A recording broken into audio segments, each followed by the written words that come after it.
All right, everybody, welcome to the On the Block podcast. I'm Andrew Yalo. I'm Ali Chris. I'm Hannah. I'm Madison. And we're here and we're going to be reviewing episode 2 of Big Brother Minecraft. It was such a crazy episode. We just rewatched it and we have a lot to talk about and unpack here for this episode. So first off, we're here joined with some of my favorite Big Brother alumni of all time.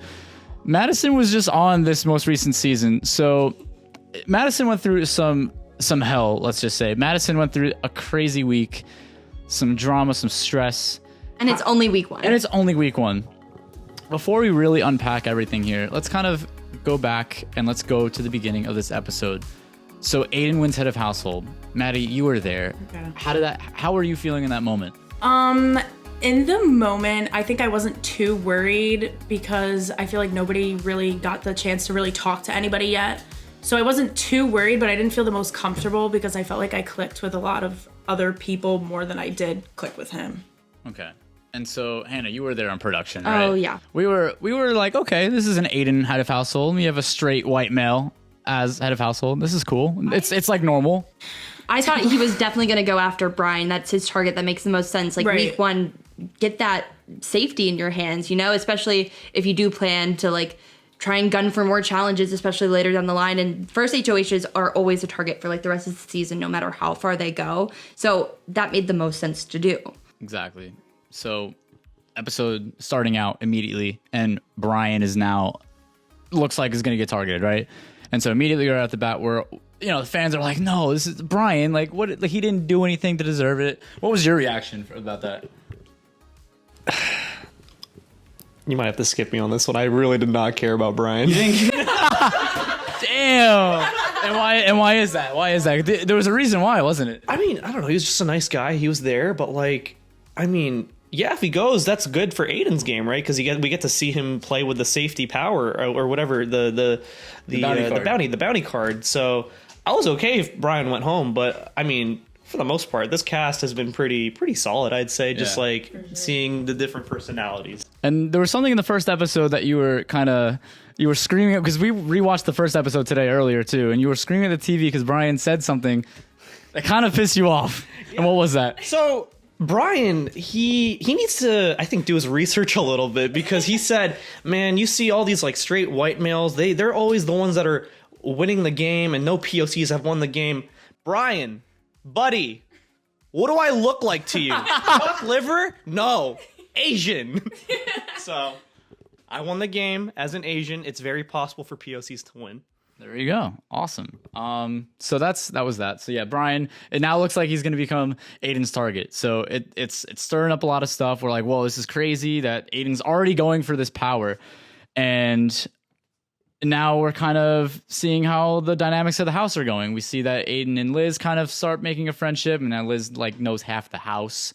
So that's kind of, people would say it's a little unfair, but yeah, Liz knows half the house, which is kind of crazy.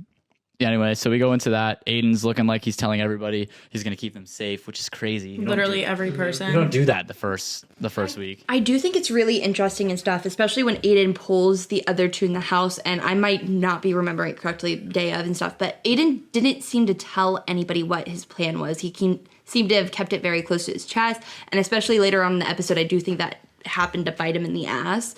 I think maybe, especially if you're trying to solidify a final 3 or a final 2 with somebody in the HOH room, yes, it's nice to say you're safe. But I also feel like those people you want to earn their trust, let them in on what you're doing. Let them talk and figure it out because I hate being left out of the loop. I would not want to work with somebody like that. Exactly. And Aiden didn't even approach you at all to make an alliance.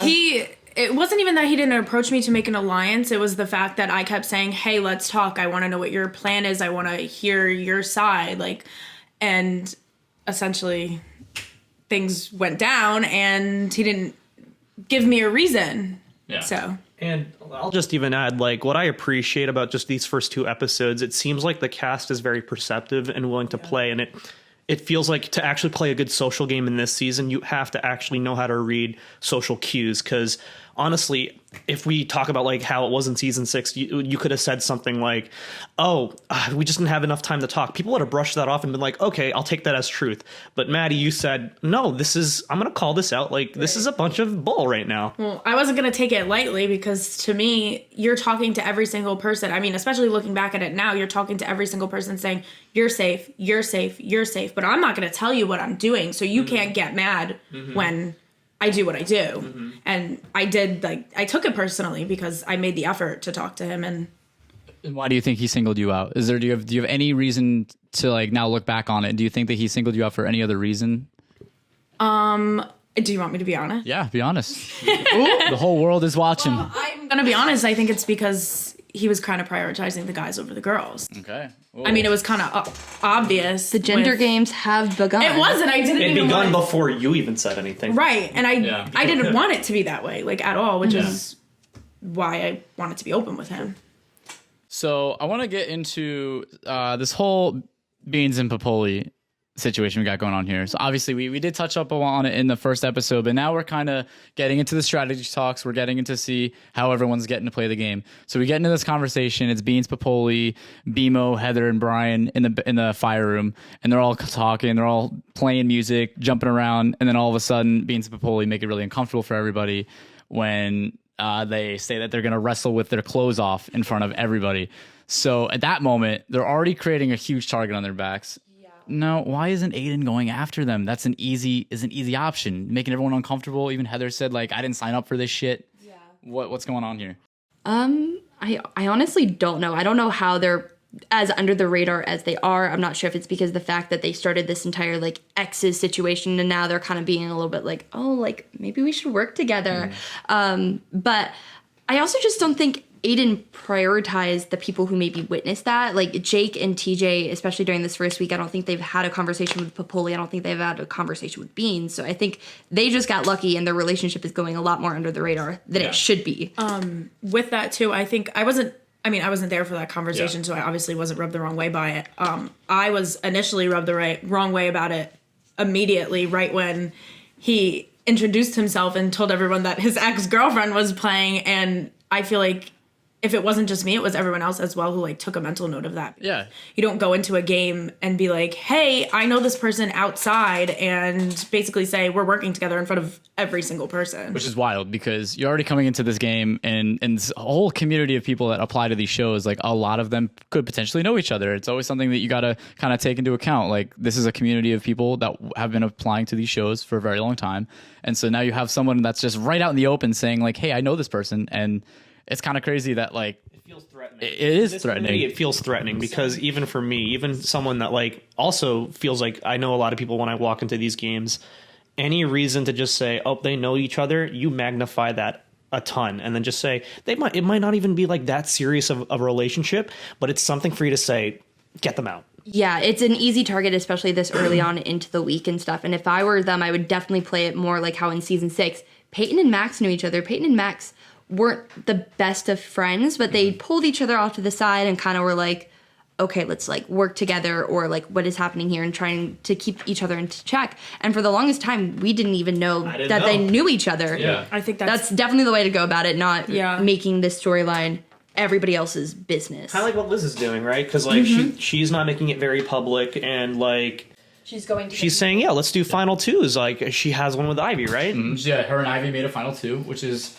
crazy because Liz is good. Yeah. Well, no, I just think it's funny because you have two opposite sides of the spectrum, whereas I knew Beans and Popoli knew each other right off the bat, and I didn't even know Liz and Bimo, was it? Liz and Ivy, yeah. Liz and Ivy, I didn't even know that until watching back the first two episodes. I had no idea. Yeah, and even in the premiere, it was Liz and Bimo in the bathroom with Brad. Like they were openly talking about how they knew each other, and I thought that was pretty interesting because it's just, you know, you don't expect people to just be so open and honest about, oh, like I know each other, let's work. It's just, I don't know, like part of me when I cast people, like I hope people don't do that, but I mean you cannot stop it. It's just something that you know as someone that's casting, like you know that that's probably going to happen. Yeah. And I don't think it's an issue as long as you give other people in the house who you may not know a chance to like earn your trust, not just isolating them because you don't know them prior to it. So I think that's definitely something important for anybody who does play in game shows and that sort of thing. Like, yes, you have your people that you trust, but welcome the new people into the community. This community is so welcoming, and it's part of the reason why I'm here. So, like, don't just buddy up. Like, work with everyone. I feel like, too, like, you shouldn't take things from other games into a new game because you're going to fully trust someone because of something that happened in another game, and they could totally stab you in the back. So it could be stupid on your part if you do that. With that being said, target Chris in every game show. Yeah.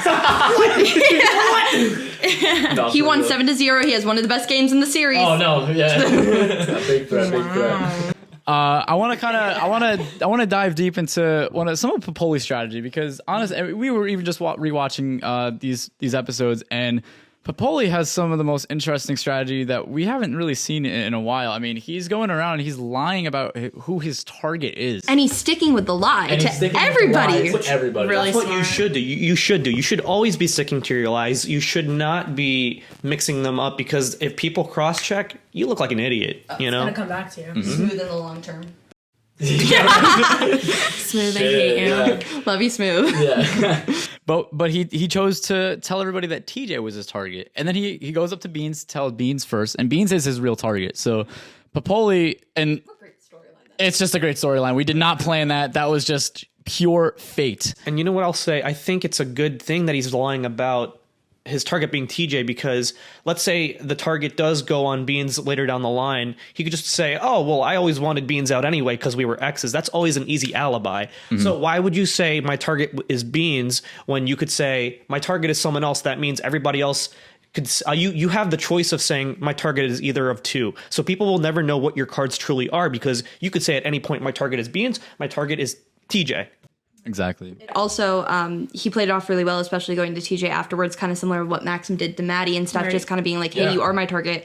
I don't really plan to target you, though, and I want to work with you, because now TJ thinks Popoli, like, and them are tight. Like, he's not going to target them. Same thing with you and Maxim. Right. And I think it was just a smart move overall for what he did. Yeah. I just think it was also the way Popoli did it. I liked way better, because in honesty, it felt like Popoli was doing the same thing that Max was doing to you, Madison. But like just the way Maxim was saying, like, oh, I don't really want to target you, but you are my target. It felt very roundabout and not very direct. And if I have to, I will. Yeah. And so it's just like, can I trust you? If I'm Madison, can I trust you? But with Popoli, it's just like, hey, I just want to like nip it in the bud. This is the facts. This is the situation, and I just don't want to. I don't want to make it weird. The facts.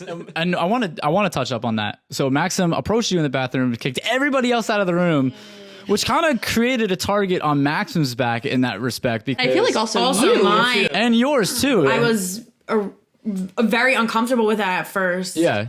And so, like, what was kind of going through your mind? I mean, you didn't really seem to have much of a reaction. I mean, again, like, you were really shy on the season. Yeah. You didn't really have, like, you know, you didn't really know what to expect going into it. But, I mean, that was a crazy revelation that happened in the game. So, in that moment, like, do you remember kind of those emotions that were running through your head? Like, were you nervous? Oh, for sure. Like, I remember originally when she pulled me into the other room, I was like, oh, crap. Like, what is she going to tell me? But then as it went on, it kind of did feel like it was kind of being like a forced relationship. Like, hey, like if you stick by my side, like nothing's going to happen to you. But if you don't, and I have the chance to put you up, I'm going to, which originally that's how it did feel. But I felt like more towards the end of the conversation, I kind of felt out the vibe a little bit more and I felt a lot more comfortable. But I guess you'll have to watch more of the episodes to see how that relationship ends up. Yeah.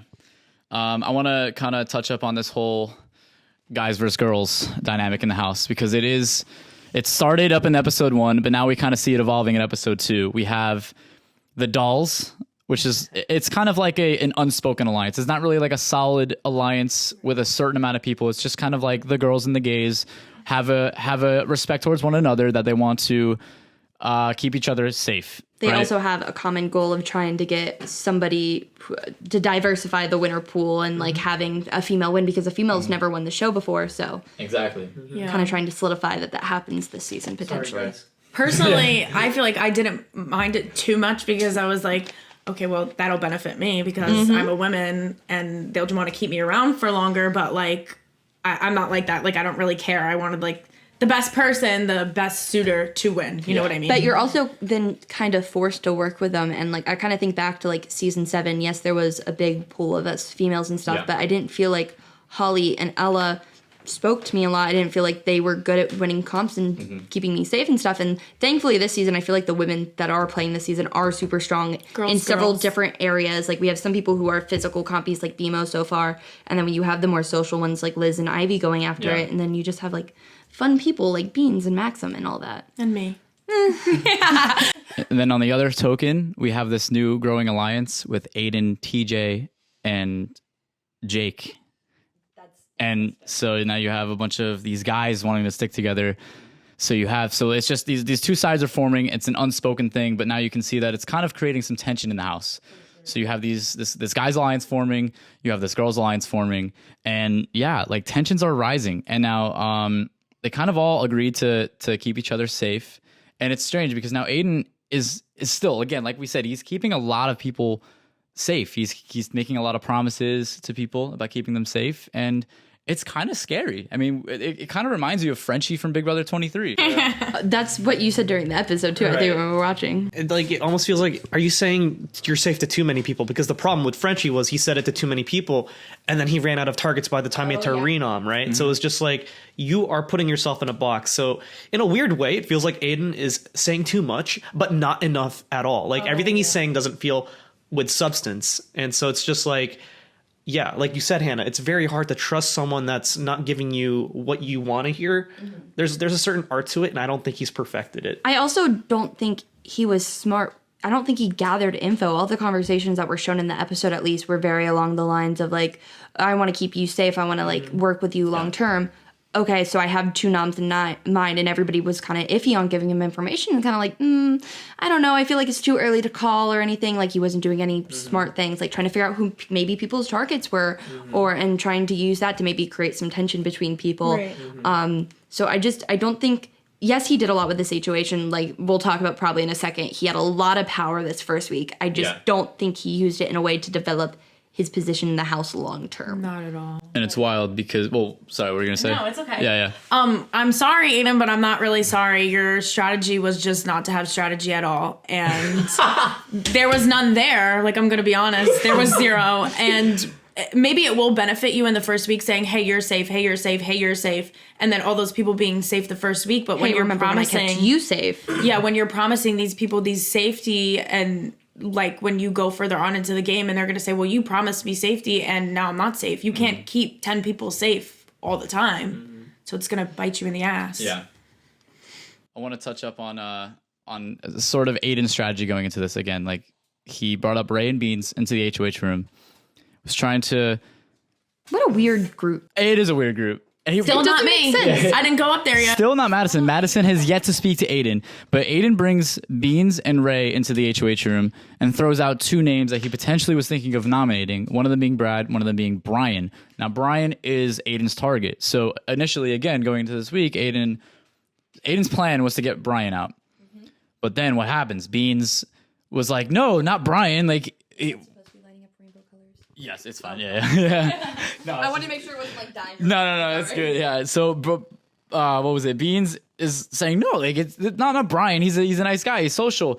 And immediately Aiden's like, oh shit. Oh, okay. Like we can't do Brian now because Brian's really social, and now like he's potentially not going to go home if I nominate him. The other person's going to go home.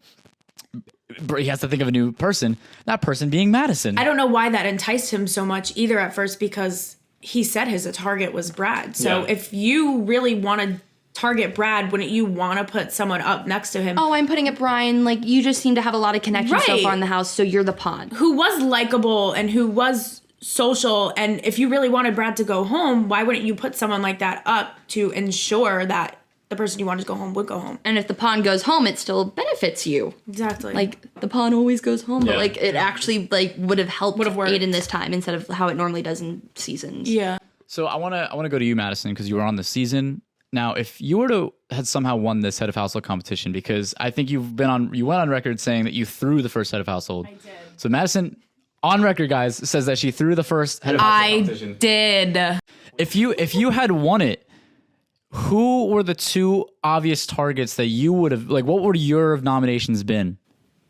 Honestly, probably Popoli and Beans. And if it wasn't both of them up together, I would have backdoored one of them. Gotcha. Because right off the bat, you're making it obvious you have a strong alliance. I'm going to target you. Would you have gone after your target? I forget who it is. No. Who targeted Ray? My target was Ray. I wouldn't have, because it's not going to help me as much in the beginning as it would towards the end, when people are going to start to have personal problems with you instead of just, oh, we didn't talk. Like, yeah. So nomination ceremony, Aiden finally settles on two nominees, one being you, one being Brad. Brad at this point, I mean, from an editor's perspective, like, wasn't really doing too much in the game. Like, yes, Brad's like really cool, really social. Like, he's a great guy, very nice.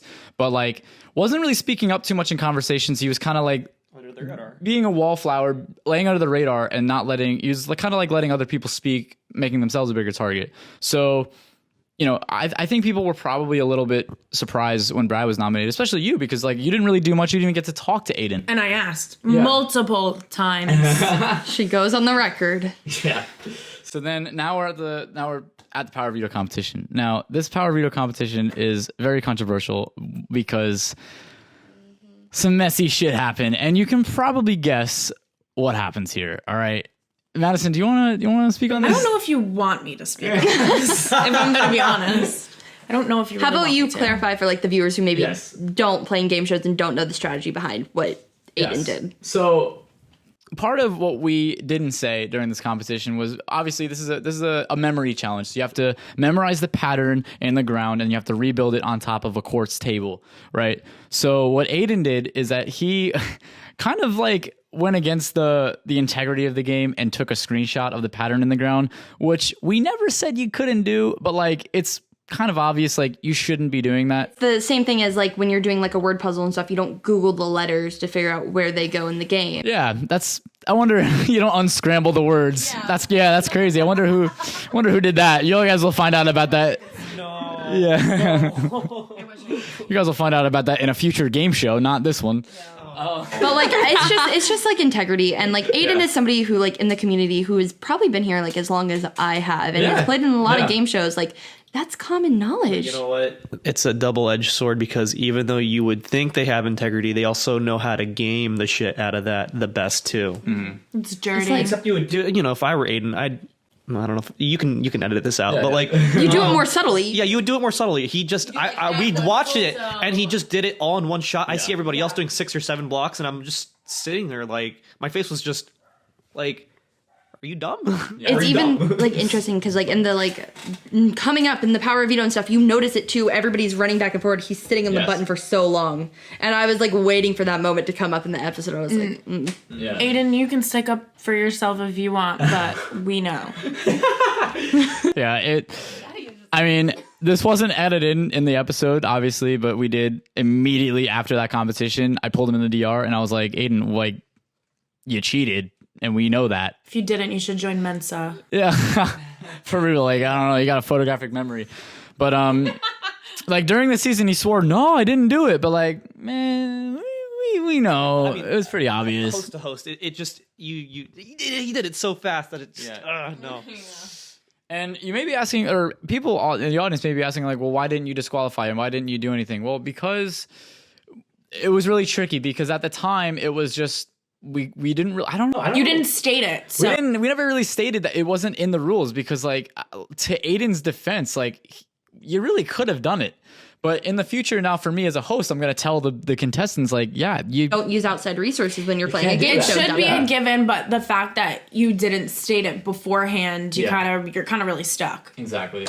So if you're planning on becoming a future contestant on my show, I really just recommend you go by the rules, because No screenshots, no X-ray texture packs, No word on scramblers.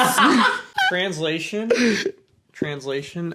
Don't be a dick. exactly. Yes, please. Yeah, the hours that go into building that comp to end in 30 seconds. I know. That was what I was Well, looking for I'm breaking the banana. And I'm like, what do I do? where do I go? And Andrew's like, that's decoration. I'm like, oh, okay, sorry. Also, shout out to Popoli for being a fun host during that show. I love Popoli. I love that you're doing that this season. Yeah. Nice change. Yeah, and you guys will see Hannah. Hannah comes back in a few weeks in the show, and Hannah's going to be hosting she's going to be hosting a classic competition. I also just want to mention the reason why we're all here right now is because this is like maybe a week after the premiere party that was in New York City.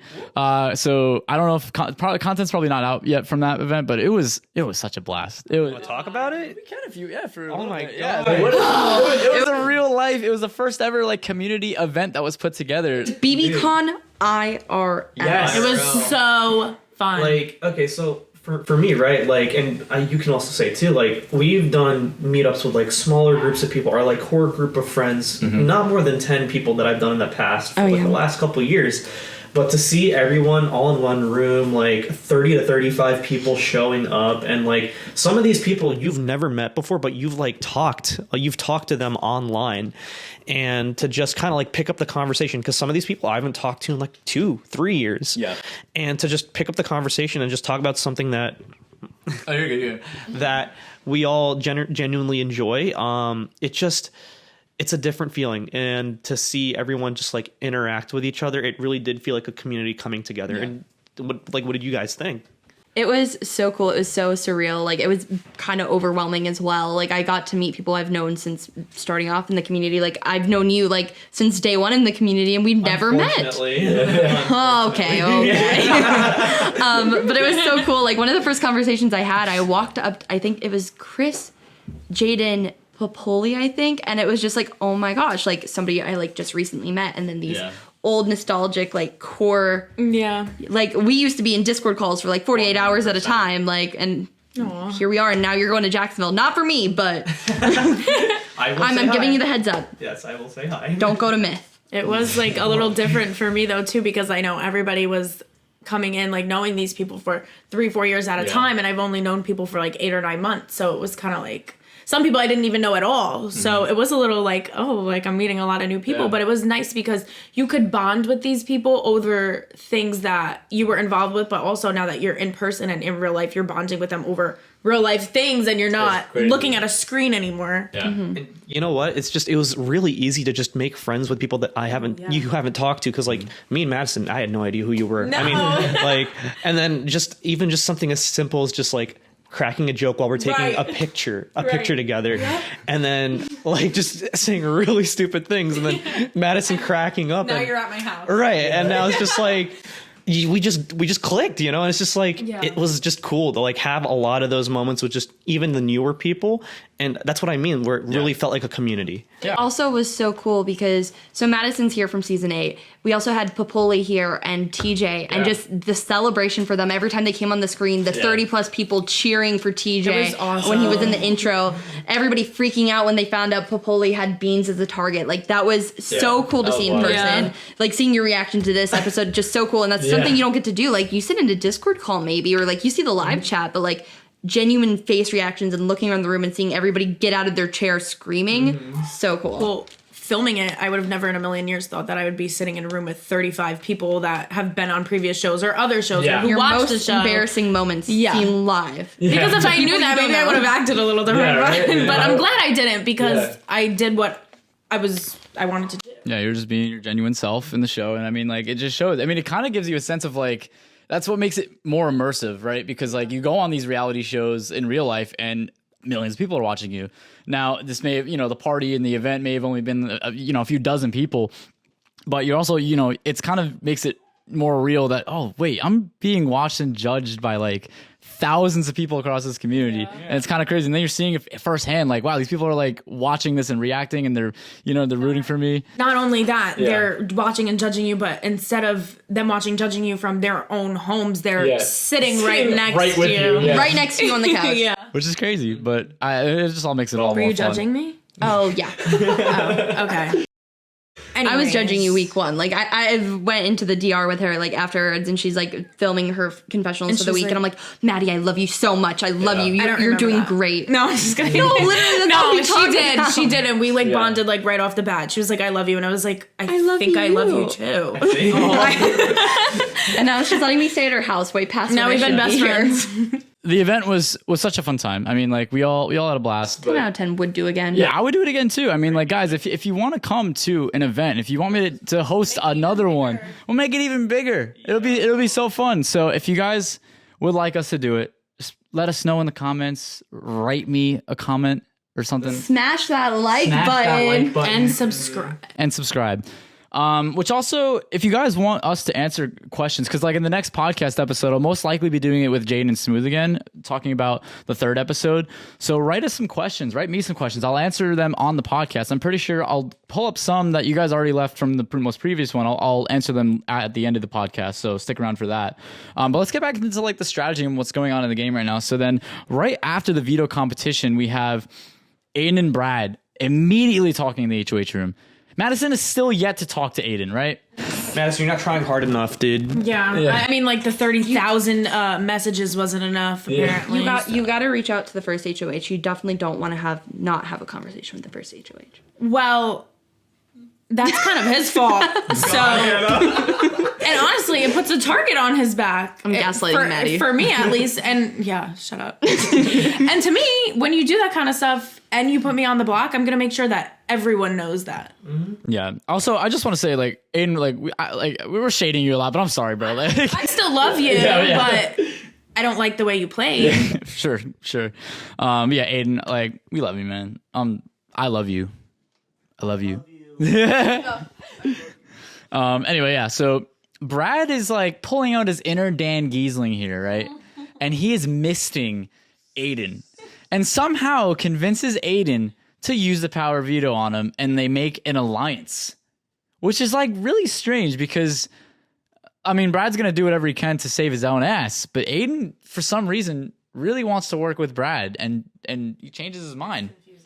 What when you first saw that? How did you feel about that? I was a little dumbfounded, if I'm going to be completely honest, because where did that come from? I mean, where did anything he did come from? Yeah. I'm gonna play devil's advocate here and be like, maybe the reason why he did it, and again, this is probably why it feels so Frenchy, is he wanted it to not make sense. That way he can't have anyone on his trail. But again, double-edged sword, when you do that, no one wants to really trust you because no one knows what you're thinking any of the time. Yeah. Right. So yeah, that's really what's going on with this whole Brad thing. I mean, Aiden's got a lot of figuring out to do because now he wins this veto. He didn't even need to win it. He cheats to win it, and now he's going to use the veto. Probably would have been better if he didn't win it, if I'm going to be honest. Right? Like, what is this man doing? I know the audience is going to be freaking out when they see this because there's like no strategy in my mind. Like, I don't know, man. Do we know who was second in the comp at the time?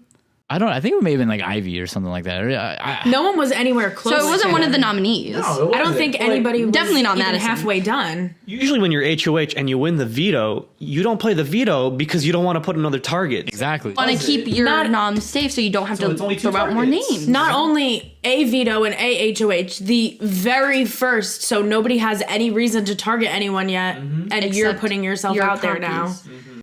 Wild shit, I'll tell you that. Let's see. So now we cut to this strange conversation in the storage room, which actually is a very, very important conversation to this. It's a very, very pivotal moment of the week that if it is a canon, yeah, it's a very canon event. Weird because like when you first put it in the episode, I was like, why the fuck are we showing this conversation? Yeah. It's Bean and Popoli being weird in front of people, but then like later on, it's like, oh shit. Oh shit. I will say it is a certified Grimace moment. Happy birthday, Grimace. Happy birthday, Actually, Grimace. just wanted to give a shout out to We Grimace. should have had It's Grimace his shakes birthday. during this. We should have had Grimace shakes. Happy birthday. Happy birthday, Grimace. And then we just ended and we're like, Yeah, right. But we cut to this like really strange conversation, and Popoli is trying to make an all girls alliance plus himself. Yo, what a Chad. Popoli's Angels, Popoli's Angels. Oh my god. which is weird. And then Madison walks in on this conversation, and she's taking notes. She's taking mental notes, and like I had like that evil villain face when I heard it. I was like tapping my fingers together. yeah. Okay. So it's a very strange moment, right? But then Madison uses this to her advantage, goes directly to Aiden when she finally does. The first time He's ever talked to me was right before he was about to play the veto. Off topic, do we see that thing in the window? It's creeping me out. What thing in the window? I don't see it. No, there's like a grasshopper. That's a piece of grass. That's a piece of grass, Hannah. That is a full-on piece of grass. Crange, is that camera recording? We good? All right, okay. Everyone put a W in the chat for Mr. Crange Basketball. Yeah. Welcoming to the podcast, Cringe Basketball. Yeah. Welcome to the podcast, Cringe Basketball. Yeah. Only cringes. And, yeah, Fupa da Akak, Nightmare Island representation over here. These two boys. The two boys. Yeah, actually, boys, come over, stand over here. Well, if you're listening on Spotify, you can't see them, but if you go on YouTube, you can check out the IRL video here. But yeah, two boys from Nightmare Island. But you were supposed to leave like 4 days ago. Yeah, what happened? So United Airlines canceled my flight. So now I'm stuck in Maddie's basement. I actually Help me! Kids in my basement. Anyway. I'm not a predator. I put it on the record. I, Shane Yaw, am not a predator. Maddie is a certified non-predator. Anyway, I say it like that. I got canceled because the second bus at the tower. Your Majesty. I stand beans. Oh. I stand beans. Yeah. Can we talk about like, so you haven't seen the season, like who are some of your favorite characters at the moment? Okay, so standout characters. Yeah.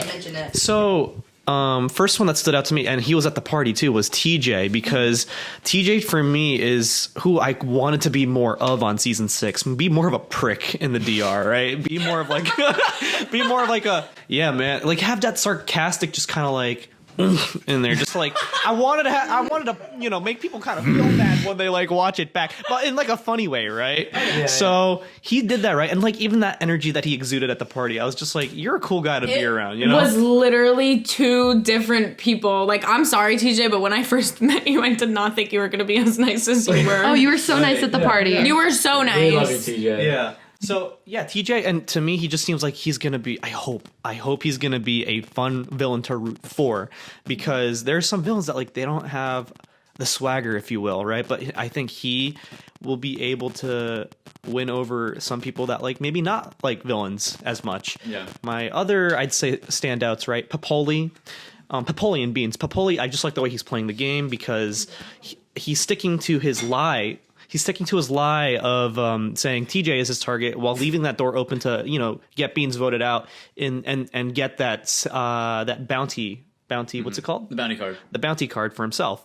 So I like how he's trying to cause chaos, and that's kind of like how I played the game in season 6. Was any opportunity to have people looking at each other and not me, 100%. Let's do it. It's giving Right? Cork Hager. It's giving Cork Hager. And then, of course, my third favorite would be Beans, because at first I thought she was just like going to be like a quiet, quirky girl, but I don't know if I should say this, but like I think it's really endearing to you know, she's just herself, and like even though she has her tics that like come out, I think it's really fun to just be like, oh, she's having fun with it, and like it's like I hope it serves her well in the game. I feel like it's also a thing too, that when you have that representation of people who have something like Tourette's, and you put them on a show, and other people who may have not even thought about doing something like this being like, hey, look, like she did it, I can do it. It's going to hinder my chance of being on the show because of this. And it's like, no, like people love you for who you are, and people want to see you still succeed no matter what I don't you're think dealing with. anybody like even thought twice about it. Like even during the filming, like if anything, we were like, this girl's great. Like she's awesome. Yeah, even during casting, we were just like, she's a fun personality. Like I want to see her do well, and like I think she has a chance to be a super sociable player and have people on her side. She has been. And that's what you call an underdog. Exactly. She's awesome, and we love Beans. I love this entire cast. I'm sorry, but like people are saying that this cast was not giving. I'm sorry, but like we didn't We didn't just spend 3 months casting the most perfect cast, in my opinion. I was trying to explain this to somebody in the comments on the first episode and stuff. This first episode, it's very much so just trying to set the narrative for the entire season. You're trying to learn the lore behind certain people. I hate that I said that unironically. No, but she's right though. Like, it is true. You're setting the stage. Yeah, so like you have the conversations between Bean and Popoli. You have people already starting to mention, oh, hey, there's a lot of female representation this season. Yes. And like it's at the moment you're just thinking like, why the fuck are we watching conversation about this? Like, why are we getting these cold openings and stuff? Right. But then definitely after the second episode, it's like, oh, it's a surprise tool to help us later. I feel like with any reality show, like, are you really ever watching a reality show like the first episode and you're being like, wow, I know everything about everyone. This is like setting up for you to know these people so you can relate to them in the future. You can't fall in love with someone after one day. Like, you have to let it sit and simmer. And I'm sorry though, but like Big Brother 22, 23, and 24 with these like live movements, you're not getting to know these guys anyway. So why are you complaining? Like, and let me add on too, just like I like props to you for getting so many females on the cast, because it really does change the dynamic. It does. Because like I even remember in season 6, not many females, and again it was like the like what's happening this season, like this girls and gays thing happening. There weren't many of those in season 6, so it was kind of easier to kind of like target them, right? Well, you can't because it's 50-50. Right. Exactly. So now there's more of a even playing field this season, and just to have that representation, and just to have, you know, females having conversations with other females that only they can have, and you know, kind of like have that be understood by the audience. What's so funny, Hannah? No, I'm thinking about a conversation later that pops up in the season. Maddie knows what I'm talking about. I'll leave it at that. Okay. It definitely helped me feel more comfortable that it was like an even like playing field. But like I know, like going into like any like video game-esque type thing, that's gonna be a majority of guys. Like I'm used to it. I've played games for a long time. I know it's gonna be a majority of guys, so I'm used to it. But it was nice seeing like, hey, I'm not the only girl or the only one out of 3 girls. Like it helped me feel more comfortable and build bonds with people because we can relate to each other on that aspect. I'll say this, because like a big criticism on my show is that there's not enough girls, but the thing is like, gotta apply, please. Yes, please. That would be my one counter argument. But number 2, right, is just when it's so many guys, it really is a sausage fest. Yes. Is it really welcoming for females to feel included in this space? And so I mean, even though there's only 2 or 3 girls that like play on my shows, that's truly what the makeup of the application process is. So I hope with this season it will create more of a welcoming space for like people who aren't just dudes, right? Just playing in these games, so that people will have more just like different dynamics and conversations that can't happen. Because I'm a firm believer in any space, just, you know, reality TV or just professionally, that the more perspectives you have on something, the more open-minded and just more informed of a decision you're going to have in life. Can I also say something? Feel free to completely cut out the episode and stuff. But casting for the season was very, very interesting. And like I hadn't been a part of any like casting before, but we actually had to cut down and narrow the females, which was so nice to see, because part of the reason why I ended up on season 6 was because no females had applied and Andrew wanted a bigger female ratio. So you literally had to dig in the depths of your applications. Yeah. And as a female in the community and stuff, I do feel like I do get casted as a token female or to fit a certain quota. And hopefully after this season, like it's not, we're just casting females to cast females. And it's like, you're actually good and I want to see you succeed type of casting and not just, oh, you have a vagina, let's put you on this show. What we're trying to get at is he, she's, and theys, please apply. Exactly, Yes, please. All walks of life. We want to see it. We want your stories to be told. And not only that, we want you all to play a bomb-ass game. Let's see it. The crickets. I mean, I'm gonna be watching, so. Yeah, for sure. Let's get back into the, yeah. There are crickets, but it's because it's getting late. Yeah, let's go ahead and close that. God, there's mosquitoes flying in. Oh my god. Back to the week. This crazy debacle of a week. We're now getting to this important conversation with Madison and Aiden. Madison reveals some pretty key information that, hey, there is an all-girls alliance forming, and they want to target you, and they want to get you out next week when you don't have power. Madison, using this information, was trying to get the veto used on her, and it wasn't. And what was your reaction to that? I think even making the decision to even tell him that information was very difficult initially because I didn't want that information to get back to the people who I talked to about it because essentially that would help my game. But knowing that I would give this to Aiden, he would maybe put some trust in me and be like, hey, like, she's telling me this and she didn't have to. And I even put her in an uncomfortable situation. Like, maybe he would take me off. Honestly, I wasn't expecting him to take me off, but in my mind, I was like, whether he does take me off or not, this is going to be good for my game, even if he does use it on Brad and put someone else up. Because now, not only is he gonna not really have it too well with me or Brad, it's gonna be another third person. And having all these people who are looking at someone in a not so positive light is going to keep me in a better position. Exactly. And he decides to put up Heather. I saw it coming. By the way, Yeah, of course you did. like Oh, okay, yeah. Okay, yeah. seriously, I mean, when I put someone on the block, I look at the person next to me, right? Yeah. It's so unfortunate because I think we were saying this while we were watching it, but like if Heather would have sat in any other seat, this would not have played out the way that it did. Which is honestly crazy. Also, Madison just splashed water. Yeah. Oh, we got that. Yeah. got nominated. Yeah. Crazy curveball thrown into this week. Nobody saw this coming. Production did not see this coming. Production in the production call right after the veto meeting was really freaking the fuck out. We had no idea that this was coming, But did you like that?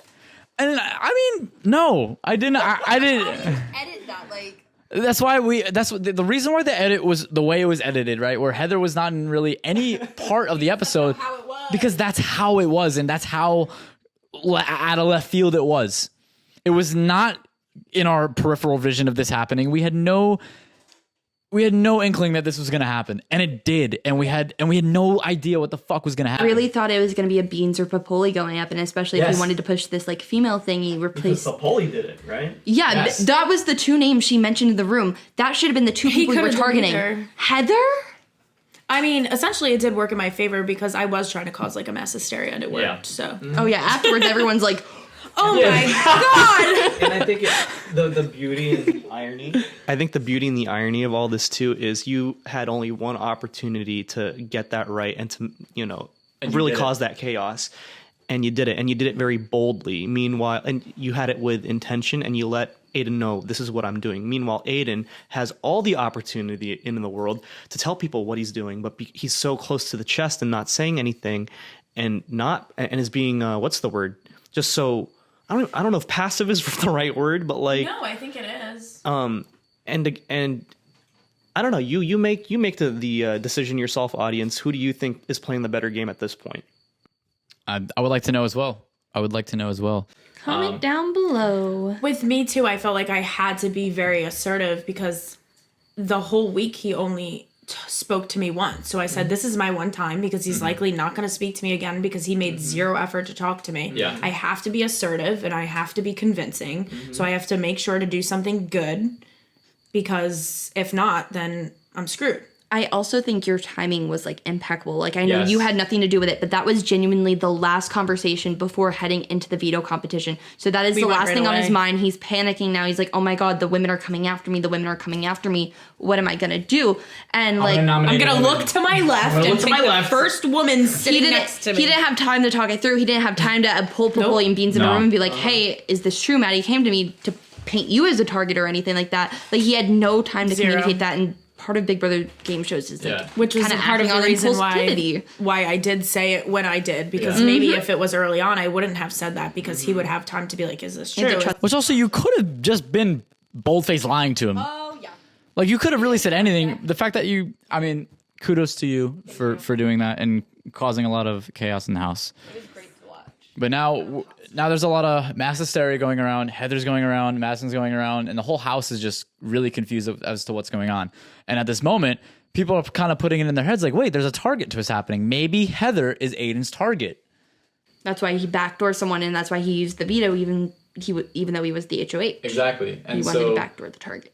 It's kind of driving everyone bonkers. Now going into the eviction ceremony, it's kind of like production doesn't know what's going to happen. Like the audience doesn't know what's going to happen. I don't even think Aiden knew what was gonna happen. Aiden didn't know what was going on, but I feel like the target was definitely switched in Aiden's mind. We have to get Heather out. Which another thing I wanted to add is that TJ was so happy because it's his target that ended up on the block, and he didn't even have on a silver platter.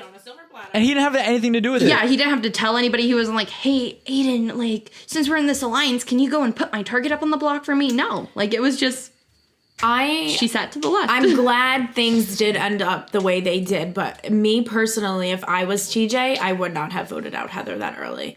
Because with a twist like that, you do not, in my opinion at least, you do not want to get that power so early because people are doing just things off of whims.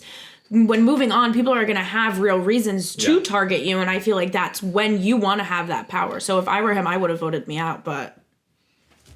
To counter that, though, when is an opportunity that good going to be right in front of your face to just grab it by the balls? You know? Hey, yo. The cojones. The cojones, as Jake says. But, like, maybe Heather then solidifies her place in the house, and then it's like a Brian situation where he's too comfortable right now to throw up there and that sort of thing. Like, take that now. You have a little bit of time to use it, and, like, if you don't use it, you don't use it. Mm-hmm. But it gives you kind of that extra bumper in case, like, you do make enemies with the person who might win week 1, week 2, or whatever. Yeah. I feel like I understand it because I can understand definitely his perspective on it. But like at the same time, me personally, it's something that I would want to keep. And then maybe even it's like even a good resume booster. Be like, listen, I put my target up and my target went home. Mm-hmm. So it's kind of wild. Now we have a split house, which is wild. I mean, you don't see that one coming. You didn't. Week 1, it's split. What the hell is going on? It was a 6 to 5 vote, I believe. Yeah, 6 to 5 vote. Literally, what the week is going on right now in the house? But Madison's safe. Madison's the one that ends up staying ultimately, and Heather's gone. Did you expect to be safe, or did you think you were in trouble? Well, honestly, I have no idea because I knew I was in trouble as soon as he put me on the block, and I knew I like saw red. Like I was like, this isn't what I was gonna let happen or anything. Like I didn't want this to happen, and I knew that I was gonna do anything that I could do because I didn't want to be first boot. I don't think anybody does, but someone has to be. Also, can I just point out we have 2 week 1 noms right here? Oh, that's right. You were First of all, yes, and the thing is, I also see red when I get mad. And wait, what was that thing she just said? Just like the idea of being a first boot, it freaked me out. The moment I was on the block, I'm like, I have to try now. I have to go balls to the wall because like my like my strategy. My strategy was to be like, oh, I'm just here to have fun. And then the moment you're on the block, you have to prove yourself. Yep. You have to prove yourself. Which is essentially why I did end up telling Aiden about the beans and Popoli thing, because I didn't want to be problematic, but you put me in a situation that I have to be, so I'm going to be. Exactly. But it was a crazy first week. 100%. It was absolutely wild. Madison ends up staying. And now we're going into week 2. After all of this chaos happens, and we're kind of left on a cliffhanger. We don't really know what's going to happen. Now, Chris doesn't know what happens. Hannah, myself, and Madison know everything that happened in the season. So, Chris, I have to ask you, since you are essentially one of the viewers, what do you think is going to happen this weekend? What are you looking forward to the most? Oh, my gosh. Power shift and not power shift, like the Mafia? Oh, shit. I really hope there is a power shift. I really hope a female wins HOH just to, like, give Aiden his comeuppance and be like... What you trying to do here, bud? Or maybe Aiden will spill the beans and say, "Hey, I spill the beans, not spill the Popolian beans," and say, "Hey, I heard Popolian beans are trying to start something," and then you will just get like seriously 2 sides of the house, kind of like a BB10 sort of situation, right? And I really want to see where this Popoli and beans thing is going to go because another thing that's funny about Popoli is like he has a certain wit. And I guess charm that is just like you never know what he's gonna say next because I think it's that UK dry humor, right? And so because like he says, "Oh, you have my ex here," and so you're just like, "Oh, so you're gonna want to target her, right?" And then they're like joking around so much. I have a thing for penguins. Penguins are so hot, right? So it's like you don't know, are you working with me, or like are they working together, or are they not? Which again, I think is the fun part of watching Popoli and his game and the chaos that I think he might bring. So I want to see what's going to happen with those two, and then I want to see now that TJ has the bounty. I keep forgetting about TJ. So now, TJ has his bounty card, which It's crazy. How will my How will he utilize it? Right. How will my rootable villain just utilize this to his advantage? Because like now that he has, does the audience know how long this advantage kind of lasts? Yeah, so the audience, you should know. If you don't, then I'm going to explain it again. So for those of you that don't understand how this bounty twist works, so I'll explain it. I'll give some more clarification. So going into week 2 now, TJ has a bounty card and it's active for the next 3 weeks, which means that if he were to get nominated at a nomination ceremony or a veto meeting, he then can pull out his bounty card and look the HOH in their eye and say, hey, you got to put somebody else, buddy, not me. I'm playing my The hidden cloud. immunity idol. Oh, I'm sorry. The Cloud app, twist from 20. Yes, it's the cloud, like the power app from... The survivorness is coming out. Yeah, it's coming. It's a social game. But it's nice because you can put two different perspectives together from both games. Yeah, essentially it is like a hidden immunity idol if it were to be in the game of Big Brother. Exactly. So it's a little interesting, and I like this kind of thing that we did, and yeah, I mean it's such a great twist. I think that the real Big Brother should use it. Like what are you doing? Stop doing this festy bestie cringe shit. No one wants to see that. Bestie. No, go ahead. Festy bestie, more like festy bad. Testes. Festy. That was so cringy. Edit that out, bro. That's like testy Cut that. Cut the VOD. Cut the VOD. Cut the VOD. Cut that out. But yeah, so like TJ now has this essentially safety from being on the block for the next 3 weeks. What I want to see from him, this, because he seems like he's here to play. Is he going to play more aggressively? Is he going to, try to take more risks with his game in order to get more reward? Because in some capacity, you kind of have to do that if you want to have a chance at that $500. So, let's see it, TJ. Also, yeah, and you just brought up $500, guys. Like this is a real cash prize that these guys are playing for. This is which also ups It the would stakes. double my savings. Exactly. It's a crazy perspective and new kind of twist to the game that didn't exist before. These guys are playing for money. These are kids, young adults playing for real money. $500, for Goes a long way. Yeah, for someone like 17, 18, or like in college broke because tuition sucks. Like it's a good amount of money. That's not chump change. You can eat good. And I mean, it certainly breaks my bank, but I do it for the greater good. I do it for you guys to get some better content, guys. Come on, man. Come on. It's $500. But yeah, so that's kind of wrapping out this first amazing twisted week of the show that I think is probably one of the more interesting weeks. I mean, we didn't have a Pepe Gucci calling out moment, but we didn't need that. We had some crazy strategy. I mean, like if Peyton was in this season, who knows what would have happened. Shout out to Pepe Gucci. Don't talk about Mariah Carey. Yeah. Shout out to Court Kager. Shout out to all of them. Anyway, I want to get into some of the. We have a few comments, but I want to get into some of the some of the comments that were left on the Block podcast episode that we posted on YouTube. So if you want to have your questions answered, go down in the comment section of this video below on YouTube. Go and ask your question, and we'll try to get it answered at the end of the episode. So a question from Cows Go Bark 4832. Amazing name. Amazing name. Thank you for being a supporter. Grimace likes it. Do you record the audio in Discord? If so, do you use a bot? So for this season, we did not use Discord. We used a client called TeamSpeak 3. And if you are a content creator out there, I recommend you using TeamSpeak. It was great. I mean, it's a little like, I mean, the display and the kind of like layout is a little out of date, but it definitely, like for us, we're able to utilize that as a production team. We're really able to use it and put all the audio into an editing software and really get the best story out of our characters. I know that people do use Discord, and I mean, for Nightmare Island, and Craigis and Spencer know this, we use Discord. We use the bot called CraigBot. If you do use TeamSpeak, turn off the talking lady because she's annoying and will make your ears want to bleed. Exactly. Yeah. So if you do use TeamSpeak, you have to turn off your sounds because you will hear a robot cut in. TeamSpeak also makes it so that you'll never miss any conversation. You get 100% of the conversations because everyone's audio is recorded all the time. No room for human error. You can really follow like an entire storyline. Like Aiden's week was probably so easy to follow. Yeah, because I mean, it definitely helped out. Because I will say, like, Aiden, love you to death, but like, bro, you like were all over the place. it was really hard to edit, but I was able to make a story out of it because I just listened to Aiden's audio track for a majority of that episode, and I just followed what he did, and I built off of what those conversations and what came from those conversations. So that's how I knew, I got to include the storage room scene with Madison, Beans, and Popoli. Let me hop to Maddie's track and find when that conversation happened. Exactly. And So then that's can You jump have everything. from character to character. You should do some editing. yeah, Hannah. Let's get you on the editing team. Let's go. R.I.P. Oahu. Yeah, right.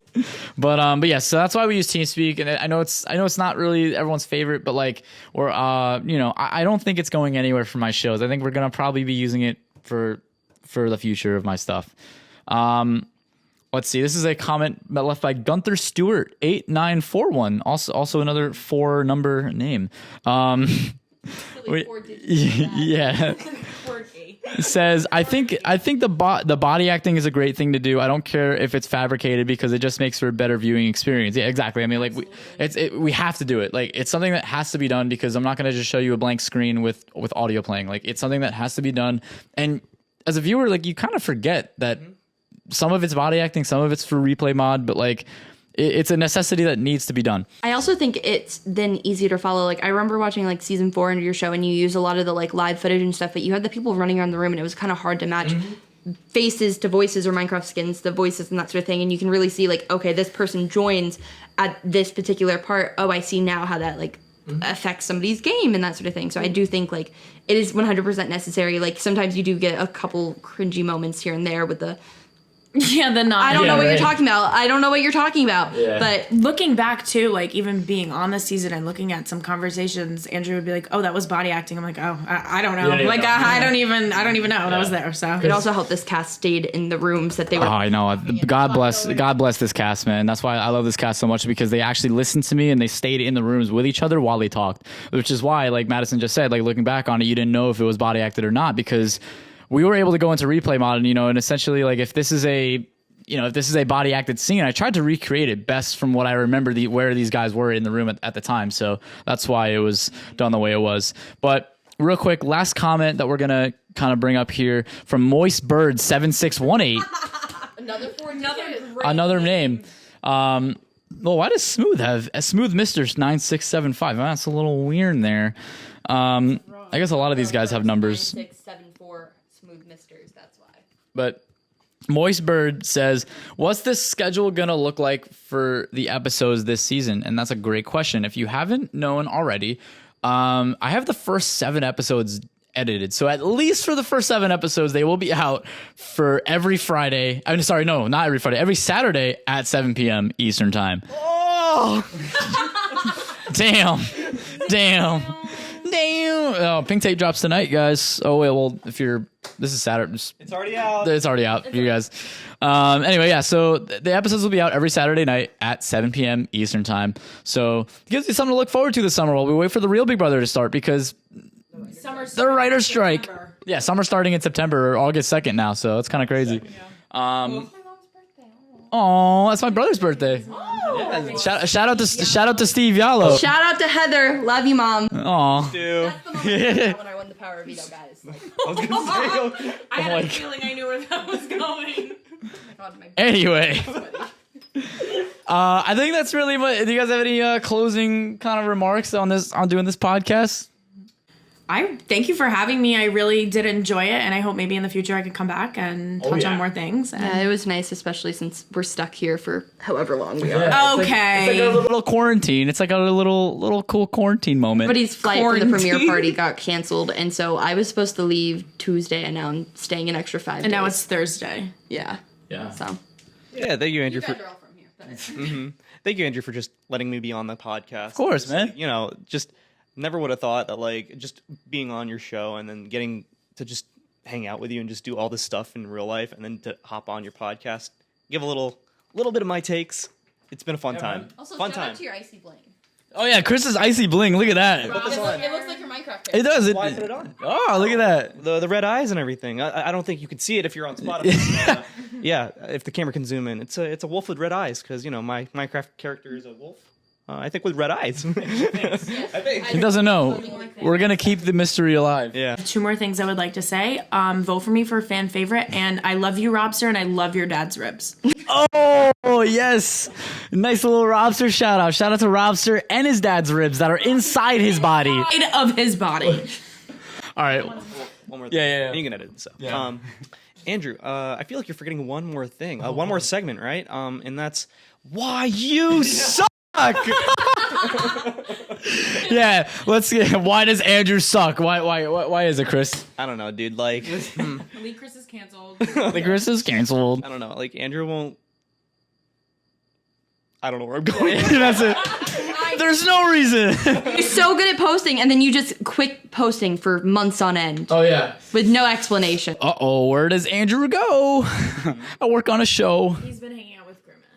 Been hanging out with Grimace too much, drinking too many Grimace shakes, which actually I haven't had a Grimace shake yet, but yeah, we're gonna all go get Grimace shakes. Happy birthday, Grimace.